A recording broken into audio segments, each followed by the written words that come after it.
भगवद गीता के 18 अध्याय श्लोक 66 में श्री कृष्ण जी ने कहा है, सर्वधर्मान परित्यज्य मामेकम शरणम व्रज अहम त्वा सर्व पापेभ्यो मोक्षयिष्यामि मा शुचः।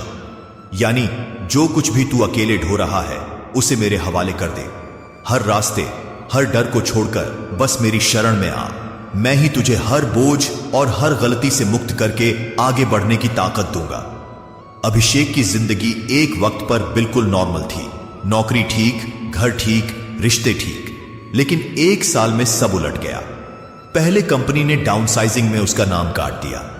फिर उसकी मां बीमार पड़ गई और इलाज के खर्चों में उसकी सारी सेविंग्स निकल गई। ऊपर से रिश्तों में भी दरार। वो लड़की जिससे वो शादी सोच रहा था उसने साफ बोल दिया, तुम्हारे पास स्टेबिलिटी ही नहीं है, मैं कैसे आगे बढ़ूं।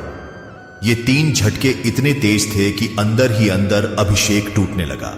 उसने बाहर से स्ट्रांग दिखने की पूरी कोशिश की, लेकिन रात को कमरे में अकेला बैठकर वो अपनी ही आवाज सुनता, यार अब मुझसे नहीं होगा, मैं कितनी चीजें अकेले उठा लूं।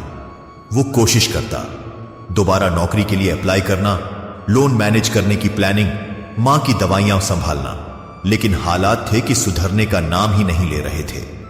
धीरे धीरे उसे लगने लगा कि शायद ऊपर वाला भी मुझे भूल गया है। एक दिन मां को अस्पताल ले जाते समय ऑटो के अंदर ही उसकी मां की हालत अचानक बिगड़ गई। अभिषेक ने जो कर सकता था सब किया, लेकिन उस दिन उसने पहली बार महसूस किया कि जिंदगी उसके हाथ से फिसल रही है। हॉस्पिटल पहुंचकर डॉक्टरों ने मां को संभाल लिया, लेकिन अभिषेक वहीं वेटिंग एरिया में दीवार से टिक कर बैठ गया। पहली बार उसकी आंखों में आंसू खुद से निकल आए। वो बुदबुदाया, भगवान मैं थक गया हूं, मेरे बस का नहीं है ये सब। तभी वेटिंग एरिया में बैठे एक बुजुर्ग आदमी ने धीरे से उसकी तरफ देखा और बोले, बेटा तू रो क्यों रहा है। अभिषेक बस इतना कह पाया, मेरे हाथ से सब निकल रहा है, मैं संभाल ही नहीं पा रहा। वो बुजुर्ग मुस्कुरा दिए, ऐसी मुस्कान जो जजमेंट नहीं करती, बस समझती है। उन्होंने कहा, जब इंसान टूट जाता है तब वो गलती नहीं कर रहा होता, वो बस अकेले लड़ने की कोशिश कर रहा होता है। फिर उन्होंने अभिषेक को गीता का एक श्लोक सुनाया, सर्वधर्मान परित्यज्य मामेकम शरणम व्रज। फिर बोले, इसका मतलब है जो बोझ तू अकेला उठा रहा है उसे छोड़ दे, मेरे पास आ, मैं संभाल लूंगा। अभिषेक चुप हो गया। बहुत दिन बाद किसी बात ने उसकी छाती का वजन हल्का किया था।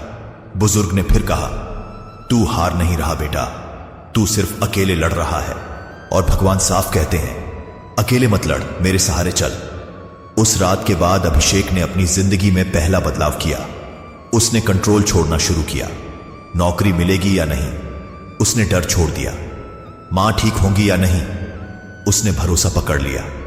रिश्ते बनेंगे या नहीं, उसने चिंता छोड़ दी। धीरे धीरे उसका मन खाली होने लगा, जैसे सच में कोई ऊपर वाला उसके कंधे से बोझ उतार रहा हो। कुछ महीनों बाद उसे नई नौकरी भी मिल गई, मां भी बहुत बेहतर हो गई, और अभिषेक वो इंसान बन गया जो अब एक लाइन बोलता है, अब मैं अकेले नहीं लड़ता, कोई और भी मेरे साथ चल रहा है। इस कहानी का यह मतलब है कि जब इंसान अपनी हद तक पहुंच जाता है तभी भगवान अपनी शुरू करते हैं। हम तब नहीं हारते जब हालात खराब हों, हम तब हारते हैं जब सब अकेले उठाने की कोशिश करते हैं। और उसी वक्त गीता कहती है, छोड़ दे, मेरे पास आ जा।